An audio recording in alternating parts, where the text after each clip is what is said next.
नमस्कार दोस्तों, मेरे चैनल को सब्सक्राइब करें, वीडियो को लाइक करें और कहानी के अंत में कमेंट करके बताएं आपको कहानी कैसी लगी। सुनते हैं मिर्ज़ा अजीम बेग चुगताई की लिखी कहानी ये तस्वीर किसकी है। भाग 1। मुझे अगर अपनी बीवी की तस्वीरें तरह तरह से खींचने और खिंचवाने का शौक था तो कोई ताज्जुब नहीं।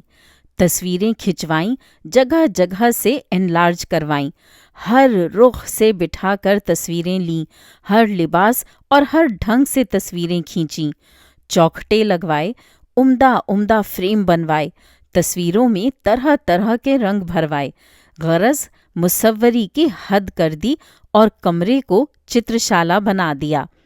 और मेरे इस शौक का परिणाम ये हुआ कि अब श्रीमती जी को भी अपने प्रिय पति की तस्वीरें खिंचवाने का शौक लग गया। खुदा खैर करे। मेरी मौजूदा तस्वीरों को श्रीमती जी ने गौर से देखा। इनमें से कोई ठीक नहीं है, भौएं सिकोड़कर कहा। घर की खिंची है ना? भाभी जान ने मुस्कुराकर आंख के इशारे से कहा, ये तो नहीं है घर की, देखो देखो। तो फिर किसी ऐसे वैसे ने खींची है, श्रीमती जी बोली।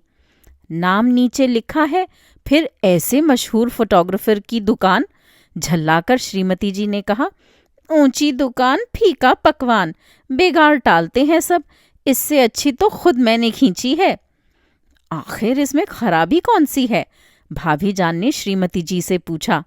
बिल्कुल साफ तस्वीर है, बाल बाल साफ आया है, ये देखो आंख के नीचे की। जरा भाई इधर मुंह फेरिएगा। मैंने मुंह फेर लिया तो कहा, ये देखो, आंखों के नीचे हड्डी जिस तरह साफ इस रुख से दिखाई देती है वैसे ही इसमें है। और फिर ये देखो, आंख की तरफ से नीचे का ढाल बराबर चला आ रहा है और ठोड़ी के पास ये देखो, फिर उभरी हुई हड्डी साफ है। इस तरह भाभी जान ने मेरे चमरख चेहरे के ऊंच नीच की तशरीह यानी व्याख्या करके साबित कर दिया कि तस्वीर बिल्कुल हूबहू ठीक है, नकल मुताबिक असल है। श्रीमती जी को बेहद बुरा मालूम हुआ। उन्होंने तस्वीर हाथ से झपट ली और जलकर कहा, अच्छा बहन, मैं तुमसे थोड़ी ही कह रही हूँ जो तुम बहस पर तुल पड़ी। ये कहकर तस्वीर भाभी जान से ले ली। रुस्तम के दोस्त असफंदयार मेरे एक दोस्त थे जिनसे मेरी बहस रहती थी कि मैं तगड़ा या वह जाड़ों में अंडे खाए जाते थे और गुप्त रूप से दंड पेलते थे। और फिर दोनों पहलवान अपने रिष्ट पुष्ट जिस्मों को नापते थे और स्टेशन जाकर वजन करके मुकाबला करते थे। कभी मैं 1 मन 5 सेर का निकलता तो वह 6 सेर, और कभी मैं सेर आध सेर बढ़ जाता। उसकी तस्वीर भी निकल आई और भाभी जान ने तस्वीर देखकर कहा, जरा इन चमरख को देखना, डर लगता है बस देखने से। श्रीमती जी दिल ही दिल में सुलग गईं और फुर्ती से उन्होंने एक तीसरी तस्वीर निकाली और कहा, जरा मजहर भाई को देखना, मालूम होता है बोरा है रखा हुआ, मुझे तो कै आती है देखने से, जरा देखिए तो गर्दन। मजहर वाकई बेहद मोटे थे, मगर ये इशारा था दरअसल भाई साहब की तरफ और भाभी जान ने फौरन एक मुस्कुराहट के साथ उसको महसूस किया। न भागने के न दौड़ने के, श्रीमती जी ने कहा, क्योंकि परसों ही का जिक्र है कि भाई साहब ने दौड़ने का नमूना मेरे मुकाबले में अजीब ही भद्दी तरह पेश किया था। भाभी जान ने तुरंत ही प्रतिवाद किया।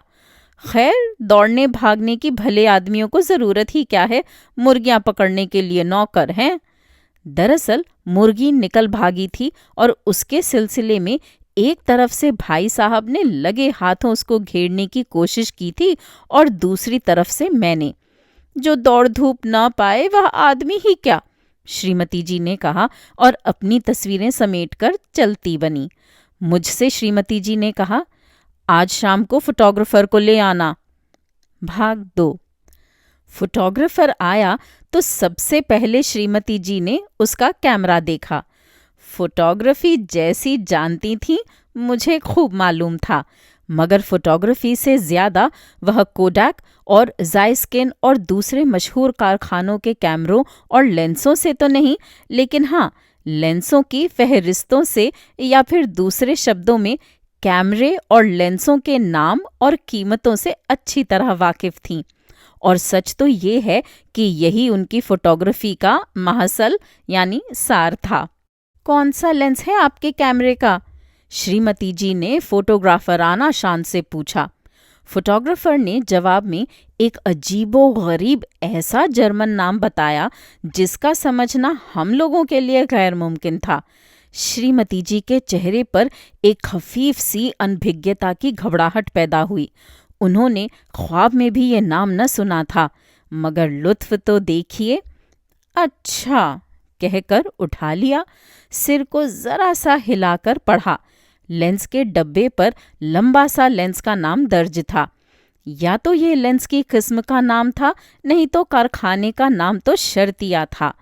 उसको पढ़ने की कोशिश इसके सिवा क्या हो सकती थी कि दिल में हर्फ शनाख्त करते हुए इस मूजी लफ्ज़ का आधा तूल तय करने के बाद दूसरी तरफ ध्यान दिया जाए। अतः श्रीमती जी ने यही किया और फिर पूछा, कितने का कैमरा है आपका? नया मंगाया है, कुछ धमकी देते हुए फोटोग्राफर ने आंखों में आंखें डालकर कहा। सिर्फ लेंस 1400 रुपए का है। आहिस्ता से श्रीमती जी ने लेंस फोटोग्राफर के हाथ में वापस दे दिया। आप कहेंगे कि लेंस पर इतने दाम क्यों खर्च किए, तो वह इसलिए कि ये लेंस बाल की खाल की तस्वीर खींच लेता है। फोटोग्राफर साहब ने बाल की खाल कहते वक्त इस शान से हाथ को जुम्बिश देकर कहा, गोया कि वह खुद लेंस थे। लेंस कैमरे पर चढ़ा दिया गया तो श्रीमती जी ने प्लेटों की तरफ तवज्जो की और कहा, रैपिड है ना? ये कहकर हाथ बढ़ाया डब्बे की तरफ। एक्स्ट्रा रैपिड, डपट कर फोटोग्राफर ने कहा।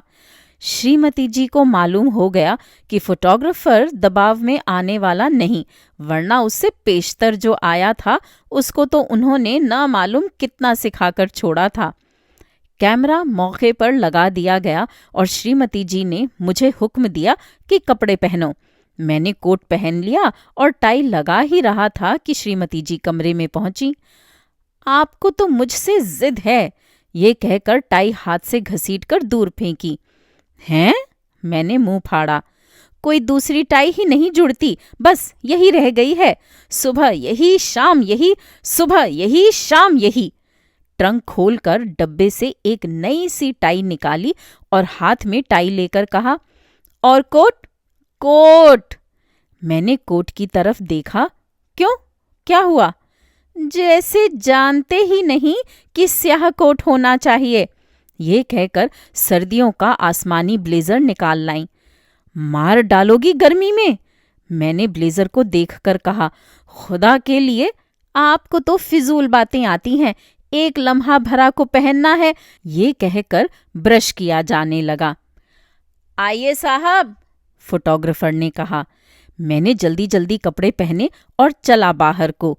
श्रीमती जी ने जोर से मेरा बाजू पकड़कर कहा, आईने में देखो, जरा जरा सर को, सर को, सर को। मैंने देखा, बाल बिल्कुल ठीक बने हुए थे, मगर ऐसे नहीं जैसे श्रीमती जी को पसंद हैं। उनका बनाना ही दुश्वार है।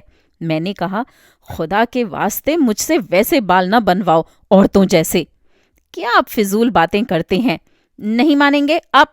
इधर इधर लाओ। मैं ना मानूंगी। पकड़ लिया श्रीमती जी ने आखिर को। मुझे बालों का ये नामाकूल तर्ज बिल्कुल नापसंद था, मगर कुर्सी पर बैठ गया और मेरी प्राण प्यारी ने पीछे खड़े होकर मेरा सर ठोड़ी से पकड़कर मानो अपनी गोद में रखकर बाल बनाना शुरू किया। निहायत कामयाबी के साथ ब्रश से नोक पलक दुरुस्त करके इत्मीनान से देखा। अब मुझे इजाजत थी। मैं उठा और दृष्टि केंद्र बना हुआ कुर्सी पर जाकर बैठ गया। फोटोग्राफर ने कैमरे का लेबल दुरुस्त करके स्याह कपड़े में सर डालकर फोकस लेना शुरू किया और थोड़ी देर बाद सिर निकाला। ठीक है, श्रीमती जी ने पूछा और अब अपना सर स्याह कपड़े में डालकर देखा। कैमरे के ताकतवर लेंस ने कुछ और ही कहानी कही। एकदम से श्रीमती जी ने सर निकालकर फोटोग्राफर से कहा, बिल्कुल गलत है। कैसे साहब, कैसे? देखो खुद। फोटोग्राफर ने अपना सर कपड़े में डाला और श्रीमती जी ने कहा, देखिए गौर से, दो तरफा चेहरे को, बाएं तरफ। क्या है? फोटोग्राफर ने उसी तरह सर डाले कहा, किस कदर खराब तस्वीर आएगी और आप कहते हैं क्या है? पोज गलत है। तो साहब गालों का गढ़ा तो आएगा, सर निकालकर फोटोग्राफर ने कहा। और इधर मैंने एक अनुभवहीन ढंग से एक बेअख्तियारी के साथ जरा गाल फुलाए। जवाब में भुन्नाकर श्रीमती जी ने फोटोग्राफर को देखा और फिर कहा, कैसे आप कहते हैं? मेरी तरफ मुतवज्जा होकर कहा, आप सीध में उस बकरी की तरफ देखिए। सामने जरा बाएं हाथ को एक बकरी बैठी जुगाली कर रही थी। अब श्रीमती जी ने सर डालकर कपड़े में देखा, हाथ से इशारा करके कहा, इधर को, उधर, उधर, बस बस, इतना नहीं, बस जरा इस तरफ, हाँ, सर ऊंचा, अरे इतना नहीं, बस बस, जरा आगे। ये कहकर श्रीमती जी ने अपना सर निकाला और कहा, बस अब जुम्बिश न कीजिएगा, आप बस बकरी पर नजर जमाए रहिए। अब फोटोग्राफर साहब की बारी आई। उन्होंने सर डाला और बोला, ये पोज तो उससे भी गलत है। ये कहकर सर निकाल लिया बाहर और कहा, बालों को आपने नहीं देखा? बेतरह हाईलाइट पड़ रही है, फिर होंठ बाहर निकले मालूम हो रहे हैं और ठोड़ी की हड्डी आगे को, फिर कनपटी। इधर कुछ मेरा हाल भी सुनिए। गर्मी के मारे बुरा हाल, फिर गर्दन की रग रग में दर्द, क्योंकि तमाम रगें एक खास तरीके पर गर्दन को साधने पर मजबूर की गई थीं, जैसे खेमे के बीच के खंबे को डोरियां कायदे से खींचे रहती हैं। होंठ मेरे मोटे हैं, मैं उन्हें दांतों से पकड़े नहीं बल्कि गोया पिए बैठा था। तमाम बाछों की कोमल और बारीक नसें ढीली हो चुकी थीं। फिर हवा की एक रमक चुचके गालों को खफीफ सा फुलाने के लिए भी मुंह में रोके रहा, और वह भी इस तरह कि एक तरफ गाल में ज्यादा हवा हो और दूसरी तरफ कम। इसका जरा तजुर्बा कीजिए, तब मालूम होगा कि यह काम किस कदर मुश्किल है। यह सब बातें और फिर बकरी, वह भला निचली काहे को बैठती, खड़ी हो गई और घूम कर दूसरी जगह। मैंने उसकी जगह तो अंदाज ली थी कि यहाँ बैठी थी और सोच लिया कि नजर जगह पर ही रखूंगा, मगर फिलहाल तो नजर बकरी पर थी। बोल सकता न था क्योंकि होंठ मसूड़ों के साथ चिपकाए बैठा था। श्रीमती जी ने फिर सर अपना डाला और थोड़ा सा इधर उधर ऊपर नीचे करने के बाद फोटोग्राफर से कहा, अब तस्वीर ले लो। फोटोग्राफर ने भी झगड़ा खत्म करना चाहा और उधर उसने रेडी कहा और इधर मैंने जरा गालों में हवा पकड़ी। 1 2 3 तस्वीर खिंच गई। मैंने इत्मीनान की सांस ली। श्रीमती जी और फोटोग्राफर ने तस्वीर बढ़िया होने के बारे में भविष्यवाणी की। फोटोग्राफर को हुक्म दिया गया कि जल्द से जल्द प्लेट धोकर दिखाए और उसके बाद प्रूफ। भाग 3। संभवतः आपने स्कूलों में हिसाब पढ़ा होगा और तमाम अलामात, जोड़, बाकी और ब्रैकेट वगैरह से वाकिफ होंगे। बाकी की अलामात होती है ये, जिसको अंग्रेजी में माइनस कहते हैं, और ब्रैकेट की अलामत होती है ये, जिसे छोटा ब्रैकेट कहते हैं। प्लेट धुलकर और सूख कर आई। श्रीमती जी ने कहा, ये क्या है? नाक और ठोड़ी के दरमियान हिसाब की अजीब अलामत मौजूद थी। इस तरह माइनस और दोनों तरफ ब्रैकेट्स, यानी माइनस की अलामत छोटे ब्रैकेट के दरमियान। मुंह है, फोटोग्राफर ने कहा, और वाकई था भी मुंह ही। मूछें मैं मुड़वाता था। अरे साहब, ये क्या है? दोनों तरफ। श्रीमती जी ने ब्रैकेटों के बारे में पूछा। ये क्या है? और फोटोग्राफर ने जवाब में मेरे मुंह की तरफ देखा। मैंने कुदरतन जम्भाई लेकर एक खास तरीके से मुंह सिकोड़कर ब्रैकेट को अपने चेहरे पर से मिटाना चाहा, यानी होंठ समेटकर जरा आगे कर दिए। फोटोग्राफर ने मेरी तरफ उंगली से बताकर कहा, पर झुर्रियां हैं, बाछों के इधर उधर देखिए। इतनी वाज़ेह यानी स्पष्ट तो नहीं है, श्रीमती जी ने कहा। मेरा लेंस तो बाल से भी बारीक निशान को नहीं छोड़ता, और फिर मेरी क्या खता है? लेंस का तो काम ही ये है कि असल की नकल उतार दे। प्रिंट लीजिए, प्रूफ बनाइए, देखें, श्रीमती जी ने कहा। प्रूफ तैयार हुआ और मैं बेचैन सा हो गया, क्योंकि गाल मसनवी तौर पर फूले थे और साफ मालूम होता था। ये क्या? श्रीमती जी ने एक कड़ी नज़र अब मेरे ऊपर डाली। इसी हरकत की वजह से ये अजीबो-गरीब ब्रैकेट इस कदर जाहिर हो गए थे। मैं क्या जवाब देता?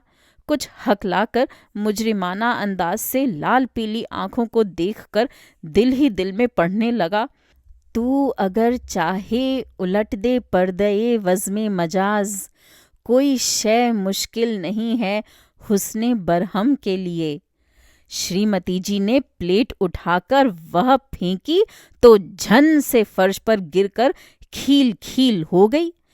प्लेट फेंककर श्रीमती जी ने फोटोग्राफर से कहा, आप न तो पोज लेना जानते हैं, न ये कि किसी जगह को खास फोकस में लें, और न फिर आपको ये पता है कि रोशनी का रुख किधर है, और फिर प्लेट धोने में तो आप कमाल करते हैं। बिल्कुल स्याह तस्वीर खींच कर रख दी, बस कैमरा कीमती हो, न मालूम क्या सोच रखा है सबने। फोटोग्राफर इसका क्या जवाब देता? उसने मेरी तरफ देखा और मैंने उसको आंख मार दी कि चुप रहे।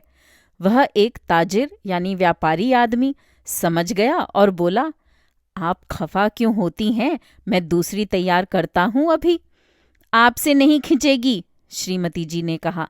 अभी लीजिए, अभी अभी देखिए मेरी कारीगरी। श्रीमती जी की कमजोरी की उसने शायद मेरी आंख झपकते ही ताड़ लिया था। फिर मुझे सौ श्रृंगार करने पड़े। बन ठन कर फिर मैं नई बहू की तरह कुर्सी के आगोश में। फिर तमाम वही पुराने नुस्खे दोहराए गए। अब की मर्तबा मैंने गाल कतई न फुलाए, क्योंकि फोटोग्राफर ने दूसरी तरकीब पेश की थी। वह ये कि छोटे छोटे 2 पान खिलाकर कहा था कि चबाकर इधर उधर बराबर के हिस्सों में तकसीम कर लूं। ज्यों त्यों करके तस्वीर ली गई। शाम ही को फोटोग्राफर ने प्लेट पेश की। श्रीमती जी ने फौरन नापसंद कर दी, मगर कब्ल इसके कि नापसंदगी के वजूहात बयान करे, फोटोग्राफर ने जबान बंदी कर दी। आप अभी कुछ न कहें, अगर तस्वीर नापसंद हो तो जो चोर का हाल सो मेरा। प्रूफ लिया गया। बेहद खराब आया, यानी दूसरे शब्दों में बिल्कुल असल के मुताबिक कैमरे के ताकतवर लेंसों ने रुखसारों की मिट्टी पलीद कर दी थी। बीच में पान दबा हुआ था और इधर उधर उठ आए थे, मगर इर्द गिर्द आगरे के किले की तरह खंदक थी।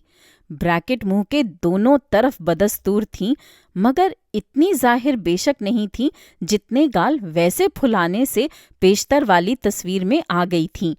फिर चेहरे की दूसरी जगह की तमाम झुर्रियां, जो एक चमरख चेहरे का इम्तियाजी निशान है, अपनी अपनी जगह बस सफाई से मौजूद थीं कि जी यही चाहता था कि मिटा दें सबको एकदम से। पर मुश्किल तो ये थी कि तमाम चेहरे पर धूप छाह सी छिटकी हुई थी।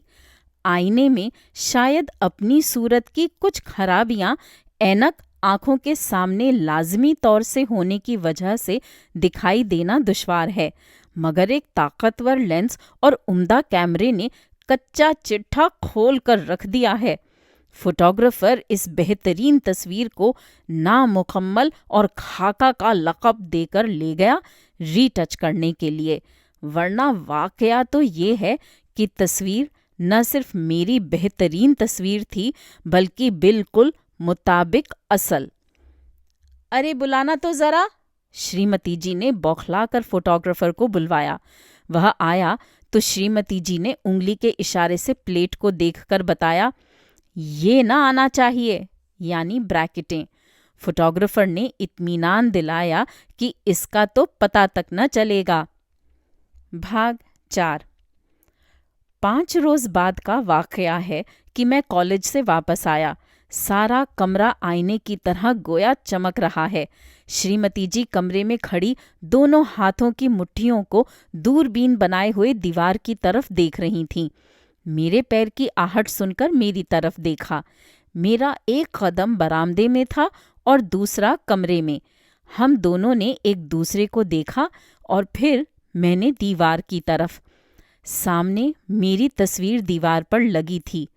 वल्लाह, क्या तस्वीर थी कि मैं देखता का देखता रह गया। माशा अल्लाह, कैसी सूरत पाई है, मैंने कहा। कैसी लाजवाब तस्वीर खींची है, तस्वीर की मालिका यानी श्रीमती जी ने कहा। ये तस्वीर किसकी है? कमरे में दाखिल होते हुए भाभी जान ने पूछा। फिर जरा जोर देकर कहा, ये तस्वीर किसकी है? श्रीमती जी ने भाभी जान की तरफ देखा। भाभी जान ने श्रीमती जी, तस्वीर और मेरी तरफ देखकर फिर श्रीमती जी से पूछा, कहाँ से आई? ये तस्वीर किसकी है? श्रीमती जी के दिली जज्बात का मुझे ठीक पता नहीं, पर उनके रोशन चेहरे पर गुस्से का एक गुबार सा छा गया। मगर मुझसे पूछिए कि मेरा क्या हाल हुआ। हालांकि तस्वीर किसी तरह मेरी फोटो कहलाने की मुस्तहक न थी और न मैंने उसे बनवाया था, मगर उसको मैं वजूद में लाने का जिम्मेदार जरूर था।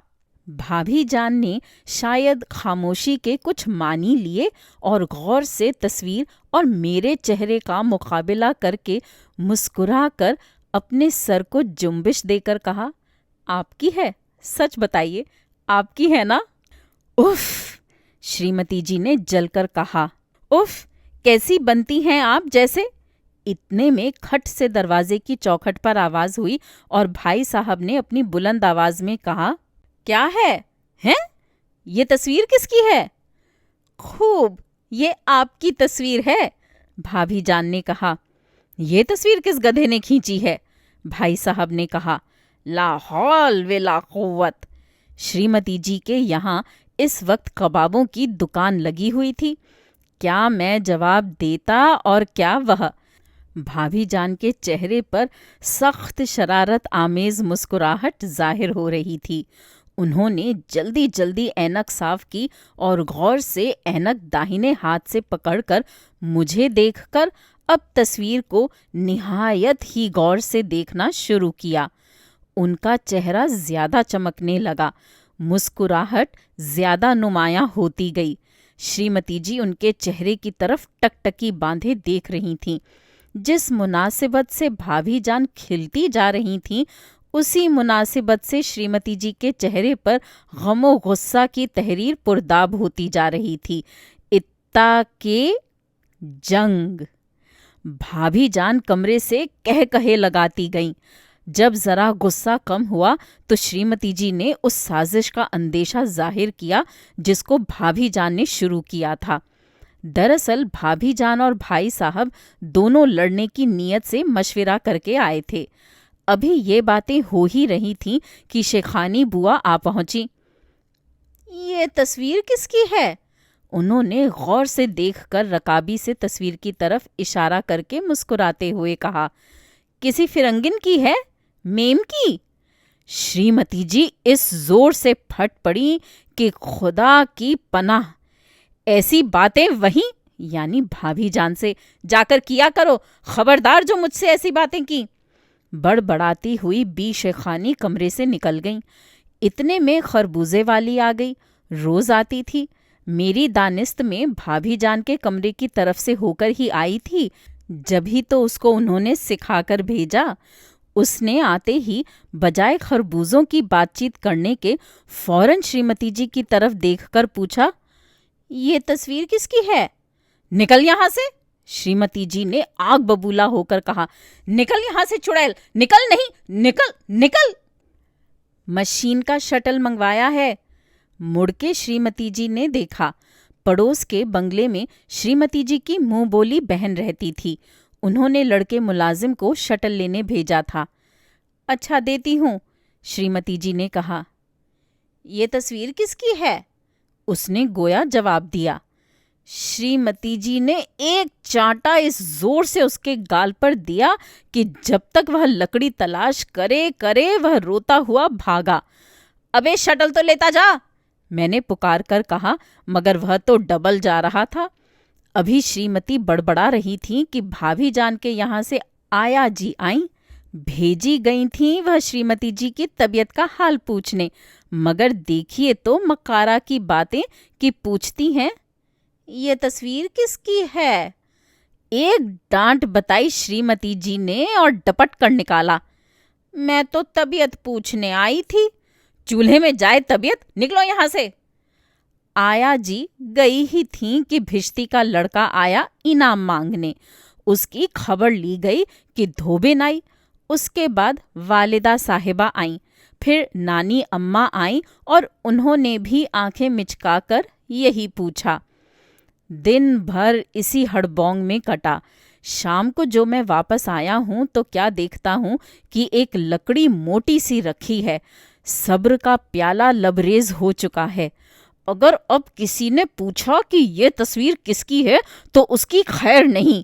श्रीमती जी ने लकड़ी दिखाकर मुझसे कहा, इत्तेफाक तो देखिए कि भाभी जान का कुत्ता टॉमी कमरे में आया और लगा दुम हिलाकर देखने तस्वीर की तरफ। उसने दुम हिलाना बंद कर दिया। गौर से तस्वीर की तरफ देखकर एकदम खड़ा हो गया, सन्नाटे में आ गया। देखते देखते इधर तस्वीर से आंख हटाकर उसने श्रीमती जी की तरफ सकलिया आंखें फेरी हैं कि वह लकड़ी इस जोर से उसकी पीठ पर पड़ी कि दोहरा हो गया और बेतहाशा भागा। श्रीमती जी उसके पीछे। दरवाजे पर झूलेदार कुर्सी में कुत्ता उलझा। इधर से श्रीमती जी और उधर से अपने अजीज टॉमी की सदाए फरियाद से घबराकर भाभी जान लपकी। कुत्ता तो निकल गया, मगर जेठानी देवरानी में ऐसी टक्कर हुई कि दोनों गिरी। भाभी जान की ऐनक टूट गई, वह जो उन्होंने अभी अभी मुझसे मोल ली थी और दाम भी नहीं दिए थे। ये लीजिए अपनी ऐनक। भाभी जान ने टूटी हुई ऐनक मेरे हाथ में दी, गोया अब दाम न देंगी। और फिर उसके बाद आज तक श्रीमती जी और भाभी जान में बातचीत नहीं हुई, और हो कैसे, क्योंकि उन्होंने कसम खा रखी है कि मैं लोगों को सिखाने पढ़ाने से बाज ना आऊंगी। चुनाचे जो आता है वह यही पूछता है कि ये तस्वीर किसकी है। और फिर भाभी जान को देखिए कि कस्में खाती हैं झूठी कि मैंने किसी को नहीं सिखाया। क्या तदबीर है कि भाभी जान लोगों को सिखाना पढ़ाना छोड़ दें और लोग इस तरह का नामाकूल सवाल करना छोड़ें। दोस्तों, अभी आप सुन रहे थे मिर्ज़ा अजीम बेग चुगताई की लिखी कहानी ये तस्वीर किसकी है। उम्मीद है ये कहानियाँ आपको पसंद आ रही होंगी। मेरे चैनल पर आने के लिए और इन कहानियों को सुनने के लिए धन्यवाद।